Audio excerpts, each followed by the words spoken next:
Welcome to Sweet Life Beat Life. We hope this video helps. You've created your form. Now make sure you're in the right account and that the form has a clear title. Once done, confirm the folder where it will live. This avoids lost files later.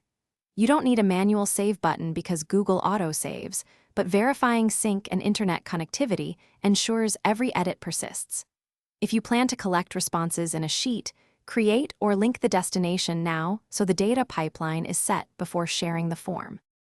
Now focus on response storage and settings that affect what gets saved. Link responses to a Google Sheet to lock in incoming data. This ensures traces exist even if you change the form later. Next, set collection options like email capture or one-response limits so saved records meet your needs. Also check branching logic and required questions. Broken logic can cause unexpected blanks. Make incremental edits. Google saves each change, but thoughtful ordering prevents accidental data loss. Finish by creating backups and confirming access controls so your form and responses remain available.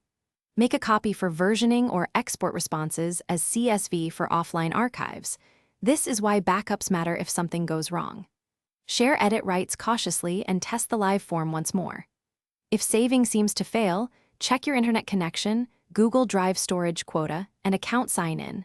If needed, open an incognito window or clear cache and try again.